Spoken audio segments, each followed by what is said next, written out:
जो व्यक्ति थोड़ा भी देशभक्त होगा ना, तो कन्हैया कुमार से एकदम नहीं जुड़ेगा, बतियाबो नहीं करेगा। से हमेशा बिहार की छवि को खराब करने का काम अगर किया है तो इस व्यक्ति ने किया है। मंत्री बिहार सरकार नीतीश कुमार की देन है कि बिहार में सड़कों का जाल हो गया है।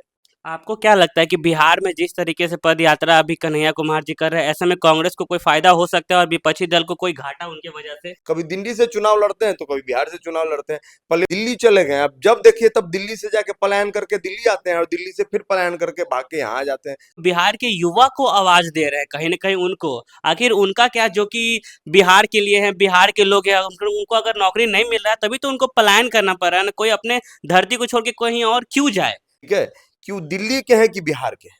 ये कहता है कि हम शर्मिंदा हैं, अफजल गुरु तुम्हारे कातिल जिंदा है। बात कर रहे हैं, उन्होंने कब बिहार के मुद्दों की बात करी? जब हमारे देश की आदरणीय प्रधानमंत्री इंदिरा गांधी जी यहाँ आई थी, तो वहाँ सड़क नहीं थी, उनको हाथी से कहीं जाना पड़ा था। बिहार के विकास को लेके कोई आंदोलन हुआ है? बिहार के विकास में कभी उन्होंने मतलब कोई सहभागिता दी हो पाए?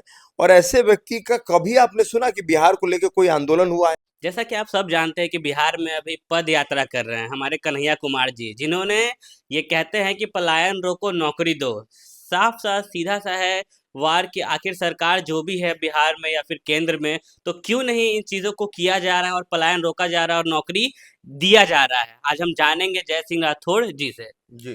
जी सर, सर ऐसा क्यों हो रहा है कि बिहार में कन्हैया कुमार जी कहीं बाहर से आ करके वो बार-बार चुनाव के समय ही बिहार में आते हैं, पदयात्रा कर रहे हैं और वो कह रहे हैं कि पलायन रोको नौकरी दो। क्या इस चीज़ के पीछे का वजह? देखिए, सबसे बड़ी बात जो अभी आपने कही कि कांग्रेस के एक नेता कन्हैया कुमार जी पद यात्रा कर रहे हैं।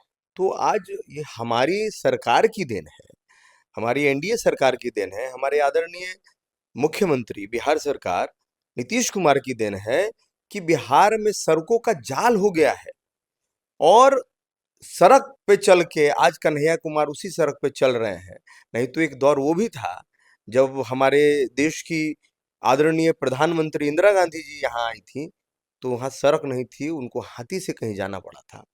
तो ये तो हमारे आप समझिए कि बहुत बड़ा बात है। और दूसरी बात कह रहे हैं कि पलायन रोको। भाई ये खुद ही पलायन करके चले गए थे कहाँ? दिल्ली।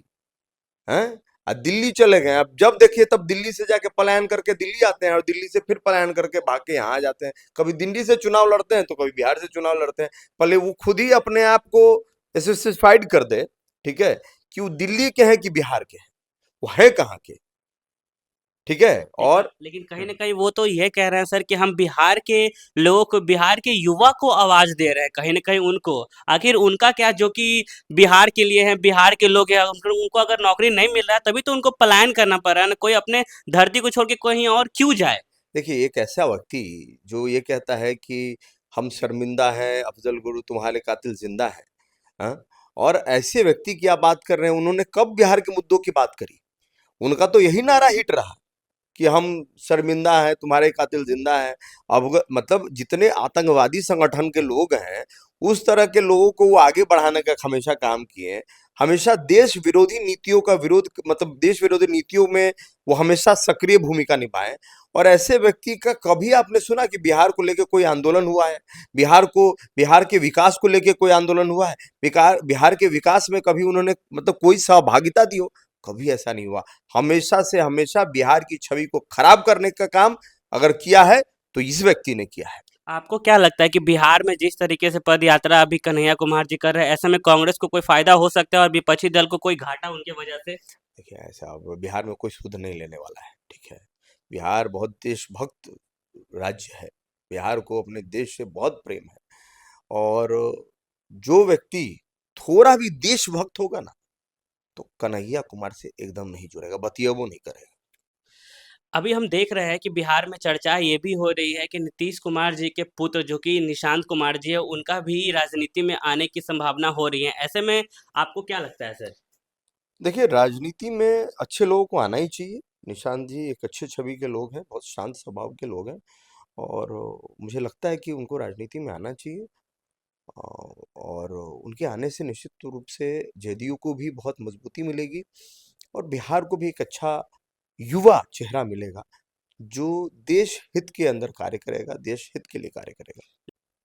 अगर हमारे आदरणीय मुख्यमंत्री जी अगर अपनी पत्नी को, अपने चाचा को, अपने भतीजा को, अपने मामा को, अपने मत समझ रहे हैं, पूरे समस्त परिवार को अगर इस राजनीति के अंदर लाते, तो वो परिवारवादी होती है, ठीक बात है। सर लेकिन कहीं न कहीं सवाल तो उठता है ना, फिर तो आरजेडी और जदयू में क्या फ़र्क रह जाएगा? भले ही परिवार में से फर्क एक लोग आएँ। देखिए फर्क साफ है, फर्क साफ है। एक एक लोग मतलब एक लोग मैं कह तो रहा हूँ कि वो विचारधारा से प्रभावित होके आ रहे हैं।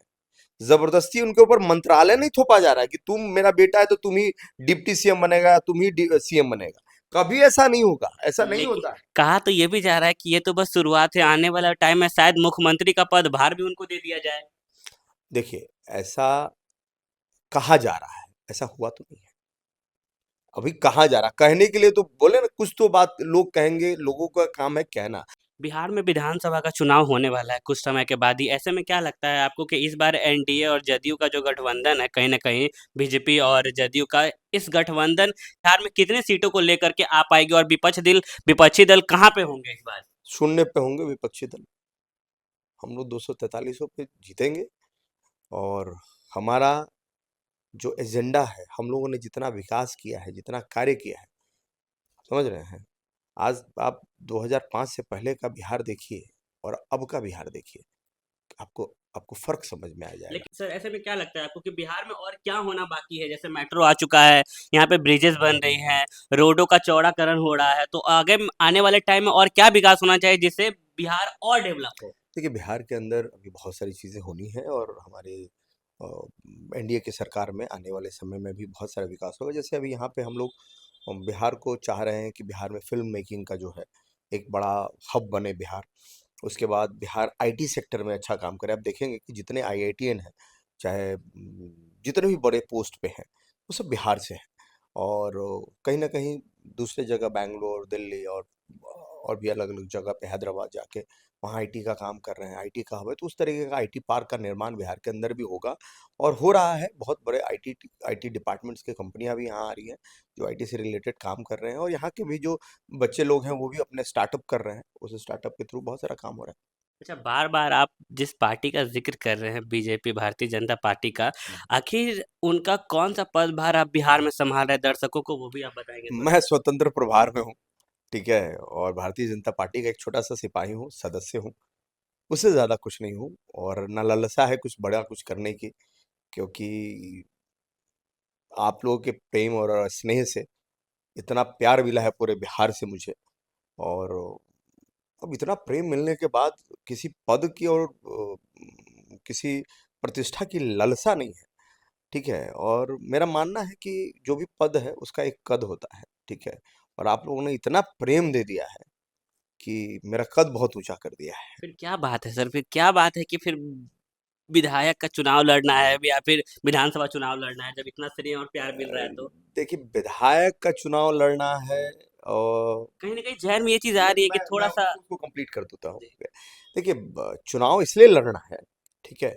कि कई सारी ऐसी चीज़ें होती हैं, बदलाव लाने के लिए आप बाहर से उन चीज़ों को बदलाव नहीं करते। यहाँ ये लोकतंत्र है, ये राजतंत्र होता तो अलग व्यवस्था थी, लेकिन ये लोकतंत्र है। लोकतंत्र में आपको सिस्टम का पार्ट बनना पड़ेगा। आपकी जो विज़न है, उसके ऊपर आप काम कर सकते हैं और आप बेहतरीन तरीके से काम कर सकते हैं। ना कि किसी को बताइएगा तो वो अपने पहले प्रायोरिटी देखेगा। बिल्कुल। तो मुझे लगता है कि मेरे घर का जो काम है, हुँ। मेरे घर के कोने में कौन-सी चीज़ कहाँ रहनी चाहिए, वो मुझे बेहतरीन तरीके से पता है। थोड़ा बदलाव ज़रूरी है, हमारे भी महनार विधानसभा की रंगाई और पुताई ज़रूरी है। हमेशा रिपेयर करके हम लोग छोड़ने वाले इस बार नहीं अच्छा, तो हैं। सर हमारे वीडियो के माध्यम से महनार की जनता तक आप कौन-सा संदेश पहुँचाना चाहेंगे सर? मैं इस वीडियो के माध्यम से अपने पूरे महनार विधानसभा की जनता को कहना चाहता हूँ कि आप लोगों का स्नेह मुझे बहुत मिल रहा है और लगातार मिलता रहे और अपना प्रेम, बस प्रेम, इतना ही मुझ पे बनाए रखिए।